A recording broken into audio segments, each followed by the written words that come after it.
I'm like, first thing we're gonna do, this is new me. New sauce, new Phoebe. No, I'm just kidding. Okay, here we go. Let's be serious and straight. Serious, we're professionals. Yeah. Hi, I'm Phoebe from Casper Fermentables in Austin, Texas, and today I'm gonna show you how to make 3 sauces to elevate any dessert. Stay tuned. Look at all of these. You have sugar cookies, madeleines, brownies, cake, ice cream, berries, all totally delicious. But I'm gonna show you how to take them from yummy to amazing. First thing we're gonna do, chocolate ganache.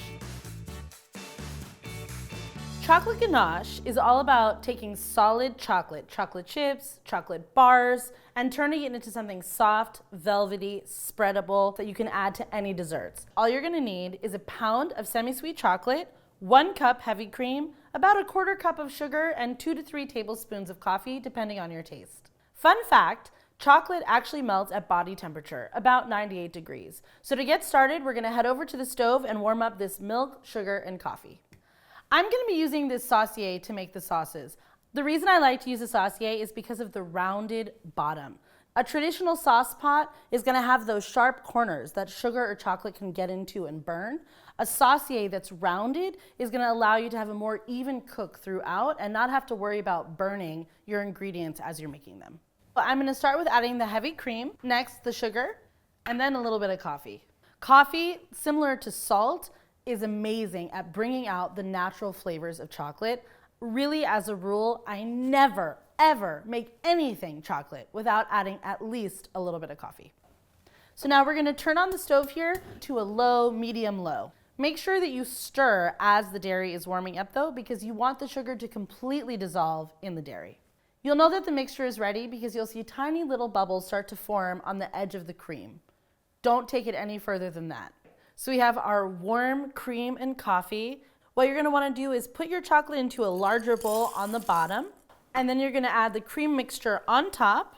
Now, let it sit for about 30 seconds. All you're trying to do is let the cream get into all of the little spaces between the chocolate there. That way you'll have a nice even mix without chunky chocolate at the bottom. First thing you're trying to do is just move around the chocolate to make sure the cream is getting in there. But you can see it's already melting. Now, this is a great time to use folding, which means we're gonna go around the bowl, scoop, and push into the middle. You're not trying to whip it. You don't wanna add any extra air. You can see now it's starting to look a little bit more like a chocolate sauce. The consistency that you're looking for is gonna be really, really liquidy, nice, easy to drizzle, easy to dip in. As this ganache cools down, it's gonna get thicker and thicker. I suggest working with it right away, and that's what we're gonna do.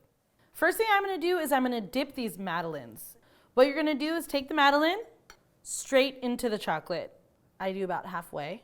Pull it out, drizzle off that excess chocolate, and on to a cookie rack here. Another great use for this chocolate ganache is to make a cookie sandwich. Couldn't be easier. Grab your cookie, homemade, store-bought, doesn't matter. Grab a little bit of ganache here and drizzle it on. I like chocolate, so I'm gonna add a little bit extra. The important thing when using ganache is to have fun. It's chocolate. Loosen up, it's delicious. You can see just how velvety, smooth, and luscious this chocolate is. Take another cookie, right on top.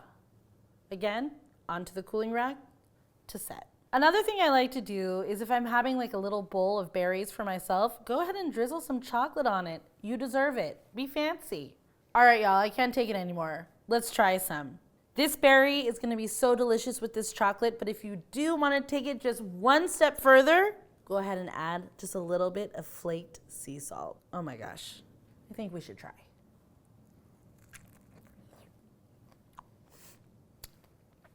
Amazing. Oh my gosh, that salt brings out the chocolate, the strawberry brings out the creaminess there, that sour.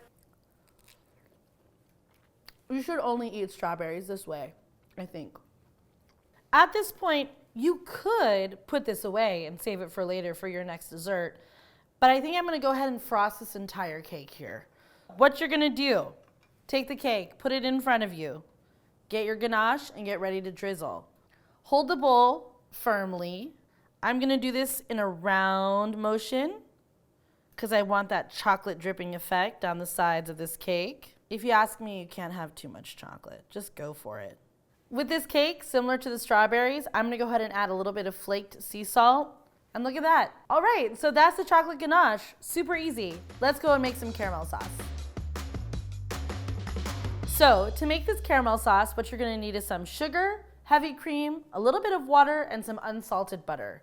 This sauce is delicious, nutty, toasted, sweeter than the chocolate, but just as versatile. We're gonna use our saucier again because of those beautiful rounded edges, and the first thing we're gonna do is add our sugar and water. First, the sugar. Sugar's in the bottom. I'm gonna shake it just a little bit to even it out. And let's go ahead and add that water. Turn on the heat, medium-low. Sugar moves really quickly when you're making caramel, so you wanna be really careful as you use it. Go ahead and stir right away. You want this sugar and water to be combined. After a couple minutes, go ahead and turn up the heat to medium-high, and continue to stir vigorously. Once you've turned up the heat, this mixture is gonna move really quickly. It's gonna start bubbling super rapidly, and you're gonna be tempted to stir it. Don't. Leave it alone and let it change color and turn into caramel by itself. The minute you see that color developing, you wanna take it right off the heat. We're gonna go in with the butter, then we're gonna go in with our cream. It is gonna bubble up, that's okay. And stir. All right, so this is all done. It looks delicious. I'm sure it tastes delicious. We got a perfect consistency. Let's go add this to some desserts. Now, I don't know about you, but when I think of caramel, first thing comes to mind, drizzle, right? You're gonna wanna drizzle the caramel on all different things. And we're gonna drizzle this on the brownies. Caramel is pretty difficult to clean up, so you wanna make sure that you're really, really intentional with where and how you're drizzling. And as the caramel hits the brownies, you can smell the chocolate. And now, if you wanna take it up just a notch, we got our flaked sea salt here. Sugar, salt, chocolate. I can't think of a better combo. Another great dessert to add caramel to, popcorn. So easy. Make your popcorn, take it out, get your caramel sauce, and drizzle. They're gonna be a nice, crispy, crunchy texture. So easy. You can elevate a movie, snack. Go ahead and binge watch, but before you do, take 5 minutes and make some caramel. Like everything else, a little bit of salt is gonna make it a little bit better. Go ahead and sprinkle on your popcorn. If you've made both sauces, what you could do is take your black and white Madeleine with the chocolate that's already solidified and get ready to dip it in, and we're gonna do a caramel chocolate Madeleine. That's how you make a caramel sauce. Super easy, super delicious. You can elevate pretty much any dessert with it. All right, y'all, we've made it to our last sauce. We're gonna make a butterscotch caramel. This sauce is almost exactly the same as the caramel that we just made, with two really important tweaks. Number one, we're gonna be using some light brown sugar instead of our granulated white sugar. Light brown sugar is my favorite sugar because it has a little bit of molasses in it, and that's gonna add some new flavors to the caramel. Then we're gonna be adding a vanilla bean in with our dairy, which is gonna give it a really delicious depth of flavor and really bring out the molasses and the light brown sugar. I'm gonna cut it in half. We don't need the whole one. After you've cut the vanilla bean in half, you're gonna take the side that you wanna use, the tip of your knife, straight down, be careful. So you're gonna take your fingers, you're gonna open up the vanilla bean to all those beautiful tiny seeds. Again, take the edge of your knife and we're gonna scrape out these beans and put them right into your cream. Go ahead and get all those beans. I like to take my cream and whisk in the vanilla beans just a little bit so I know that they're gonna be all throughout the cream.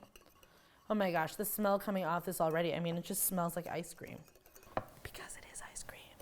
Now that we have our vanilla beans mixed in with our heavy cream, we're gonna grab our ingredients, head back to the stove, and get started on our butterscotch. First, we're gonna add our light brown sugar. Then we're gonna go in with the water. I'm gonna turn on this heat to a medium-high, and let the sugar start to dissolve. Remember, during this stage, you wanna keep stirring to make sure that everything gets evenly incorporated. Because of the color of the brown sugar, it can be a little bit difficult to know when it's time to stop stirring and let it caramelize on its own. I would say as a general rule, do it for about 3 to 4 minutes. When the bubbles start going pretty rapidly and the liquid is acting more like a syrup, moving slowly but still bubbling, that's when you can pull away and let it do its thing. Our mixture is just about ready. We're gonna take it right off the heat. We're gonna go in with the butter, then we're gonna go in with our cream, with the vanilla bean, and it's gonna turn right into a delicious butterscotch. This is looking great. I wanna show you the consistency of what it's gonna look like when it's ready. It's gonna be pretty loose, pretty liquidy, but that's okay. We're gonna transfer it out of this saucier and into a bowl, let it cool down a little bit before we start to use it. All right, y'all, so our butterscotch sauce here is ready to start adding to our desserts. You may see a little bit of discoloration in there, a few little black specks. That's totally fine. It's just the molasses or the vanilla bean that didn't fully dissolve. No problem, it's just a little extra flavor. When I think of butterscotch, I think of my most favorite flavor ice cream, butterscotch ice cream. If you can't find that anywhere near you, easy. Get some vanilla ice cream and make your own butterscotch. We're gonna take a little bit here on our spoon, gather some of that delicious butterscotch. I like to scrape it off so as not to make as much of a mess. And drizzle. Oh my gosh. I mean, is it ever enough? Look at that. Immediately it turns into a different texture when it touches the frozen ice cream. So deep. You can taste those vanilla beans. This might be my favorite meal. Just simple vanilla ice cream with a little elevated sauce on top. So we have this cake that we put our chocolate ganache on earlier. I'm gonna go ahead and drizzle some butterscotch because chocolate and butterscotch, match made in heaven. This is a bundt cake that we just picked up from the store, but look how much better it looks and how much better it's gonna taste with these simple dessert sauces that you can make at home in the span of 10 minutes. But of course, it's not done yet until we add our sea salt. Salt, butterscotch, and chocolate. Delicious. Finally, we're gonna add this butterscotch to our chocolate cookie sandwich. It's just gonna be another delicious layer of flavor and a way to elevate a super simple dessert. Once again, I added some salt to the topping here, and I'm gonna go ahead and give it a try. Oh my gosh. That butterscotch and chocolate together just couldn't be more delicious. The salt is gonna bring out the rich, deep flavor in both of them and tie them together. Sugar cookie was a great palette to put these easy dessert sauces on. Take this to your next party. People are gonna think you're professional. So that's it, y'all. I've shown you 3 super simple sauces that you can make and add to any dessert to give it just a little bit of that elevated flair and make all your friends think that you're a professional pastry chef. I'm Chef Phoebe Raileanu from Casper Fermentables in Austin, Texas. I'll see you soon.